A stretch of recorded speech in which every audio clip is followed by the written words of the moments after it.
Agora, falamos das telonas, vamos falar de outras telas, porque a tecnologia, olha, facilitou muito a nossa vida.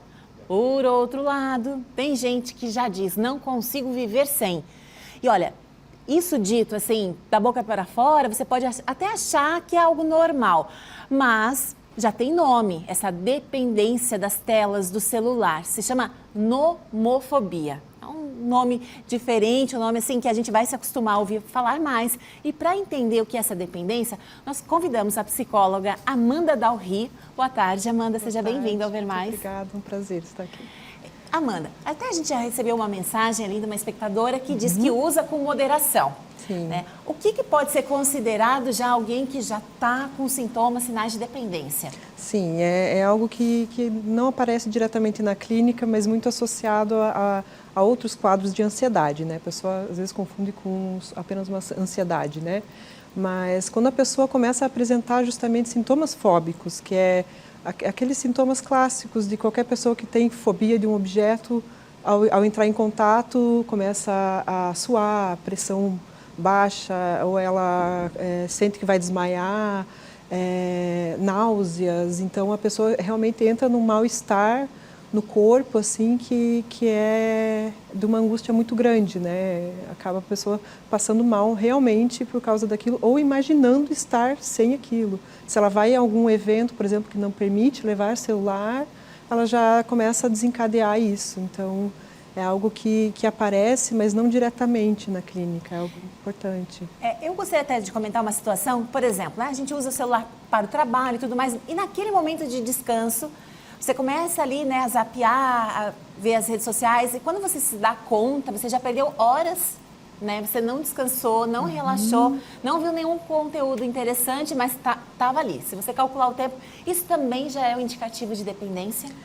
Bom, é um indicativo de que há um mal-estar aí, né? Então, quando as coisas aparecem para a gente na clínica, né, é de um mal-estar social, né? A gente percebe que as pessoas estão hiperconectadas, elas precisam estar conectadas, elas se sentem mal em pensar que algo vai acontecer e ela vai ser a última a saber, né? Então, tem essa falsa ilusão de que aquilo vai enganar a solidão, né? Então, daí já poderia aproveitar uma outra situação de ficar pulando de rede social para rede social. Isso. Também é um isso indicativo mesmo. também, né? Uhum. E também isso se observa, às vezes, em alguma sala de espera, né? Em que antes as pessoas, né? Será que vai chover? Ainda tinha uma tentativa de interação. Hoje é todo mundo de cabeça baixa, Exatamente. olhando para o seu celular. Exatamente. Agora, aqui no Brasil, esse nomofobia pode ser novidade, mas em alguns países já tratam como saúde pública. Sim, é realmente algo que precisa ser alertado, né? Porque é uma questão assim de se colocar num nome, né, de nomear essa patologia, é que existe uma falsa ilusão de que vai vir algo que vai resolver esse problema. E não é bem assim, né? É importante que a gente esteja atento ao quanto que a gente está gastando de tempo com isso, o quanto que a gente está deixando de viver, muitas vezes, certas experiências da vida, por estar ali, né, disponível ou observando a vida dos outros, né? Isso é um risco que a gente corre hoje, né? E na expectativa que apareça algo De que apareça que vá te interessar, que vai... Agora faz sentido eu estar aqui, né? Sim. Agora, uma outra situação que se para um adulto é difícil, né, esse desligamento, as crianças já estão sendo incentivadas e depois são cobradas a não ficar tanto tempo no celular, que é uma incoerência, né? Primeiro dá o celular, depois pune para tirar o celular. Qual que é o problema, o conflito nisso? É uma realidade, né, que a gente percebe. Muitas crianças vêm com sintomas de ansiedade, mas estão o tempo todo conectadas e daí existem desencontros também na comunicação, né, do celular. Você não sabe em que entonação a pessoa utilizou para falar com você e aquilo causa um mal-estar. E muitas vezes as crianças elas estão se privando de ter experiências sociais na escola, de ir conversar com um amigo, não, porque eu sou tímido. E aí vem a timidez para a gente, né? Eles falam assim que eles não têm como conversar com as pessoas. Então, isso está sendo aprendido, né, de alguma forma, né? Então, a gente precisa buscar outros recursos para se conectar com essas crianças, porque não adianta, muitas vezes, tirar o celular, né, que é uma atitude que muitas vezes os pais tomam por uma medida desesperada, mas e aí no lugar do celular entra o quê? né? Precisa mediar essa situação também. Agora, Amanda, pegando justamente isso sobre o tirar e não colocar nada, porque uma fobia, qualquer que seja, não faz tratamento de choque, né? Você não coloca uma barata na cara da pessoa para agora você vai parar de ter medo, Exato. né? Você não, com o celular, como que é o tratamento? Eu acho que inicialmente é importante conversar sobre isso com alguém, né? Você perceber que até que ponto aquilo está sendo um problema para você, né? Até que ponto você está se privando de outras coisas na vida. E quando eu digo assim, colocar algo no lugar, é justamente uma atividade em que possibilite a criança criar laço com o outro, né? Fazer parte de um time, fazer parte de um grupo de uma atividade em comum. Tem muitos jovens, adolescentes que têm interesses em comum, mas cada um no seu casulo, né? A pessoa fica enclausurada naquilo. Então é daí que aparece esse mal-estar, né? Essa solidão. Então, precisaria ter um contato maior. E também existe uma ilusão nas redes sociais de a gente entrar e achar, não, agora eu vou conhecer pessoas diferentes.